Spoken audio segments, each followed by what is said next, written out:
Today, we're heading to a place that, honestly, tells a much bigger story than its size might suggest. We're talking about Swan Hills, Alberta. It's a small town that really gets you thinking about opportunity, about industry, and about the deep complexities of living right on the line where raw wilderness meets heavy development. It's a fascinating story about the tension between what we build and what was there first. So let's dive in. Right from the get-go, you have to understand this fundamental contrast about Swan Hills. On one hand, you've got this incredible dense boreal forest. It's quiet, it's remote, it's wild.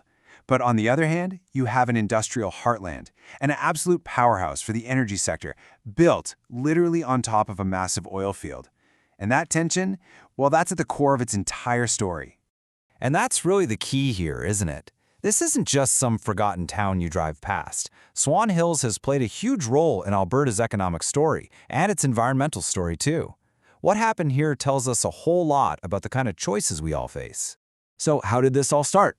Well, like so many towns in this part of the world, its story was forged in oil. It's a classic tale of a boom that promised incredible opportunity, right in the middle of the wilderness. And boy, did it happen fast. We're talking major oil discoveries in the 50s. Then by the 60s, what was just a temporary work camp absolutely exploded into a full-blown community. We're talking families, schools, the whole 9 yards. And by the 70s, Swan Hills was a serious economic engine, one of the most productive oil fields in the entire country.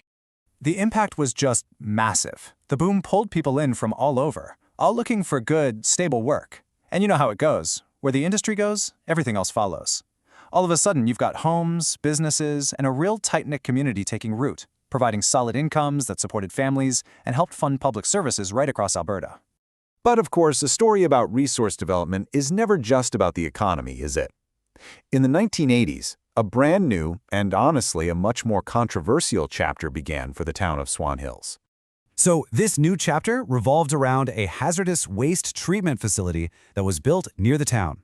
Now, its purpose was pretty straightforward: to create a controlled, safe way to get rid of dangerous materials from all sorts of industries. It was designed to be a modern solution to a really tricky problem. And this thing immediately kicked off a pretty fierce debate. On one side, you had supporters arguing, hey, it is so much better to treat this waste responsibly in a high-tech, regulated facility than to just let it be handled unsafely somewhere else. But on the other side, critics were deeply worried about potential emissions, about long-term health effects, and the risks to the local environment. And this wasn't just some theoretical back-and-forth argument. Over the years, real-world incidents at the facility brought intense public scrutiny and government investigations, and all of that led to much stricter environmental regulations.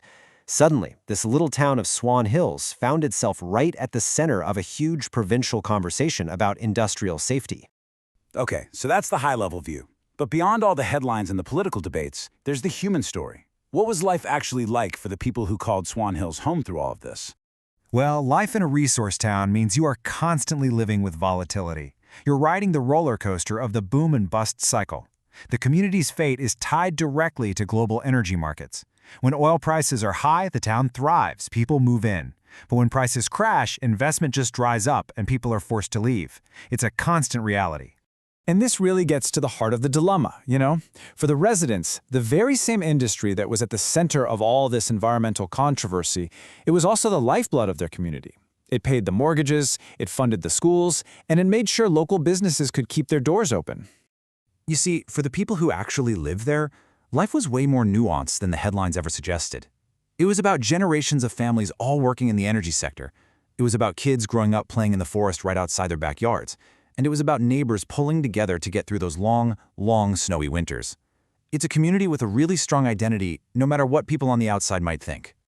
So, what comes next? You know, as the world keeps changing, Swan Hills, just like so many other towns built on resources, finds itself at a major crossroads. It's staring down a future that really hasn't been written yet. And this is the million-dollar question, isn't it? With this huge global shift towards new forms of energy, with tighter and tighter carbon policies, what does that actually mean for a place whose entire identity has been shaped by oil and gas? Well, there are a few potential paths you can see. One is, frankly, decline, as investment just shifts away from traditional resources. But other paths involve adaptation and diversification, finding new ways to thrive by building on the town's strengths and infrastructure.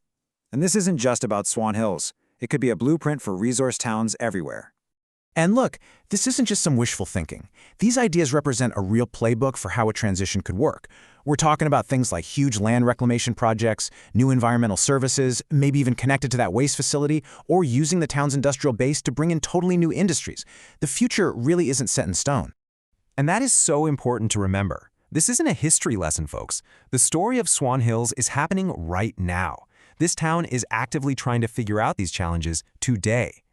Ultimately, the story of Swan Hills leaves us all with a question that goes way beyond one small town in northern Alberta. It's a question for all of us, really. How do we balance the things we need to live our lives with the things we absolutely must protect to survive?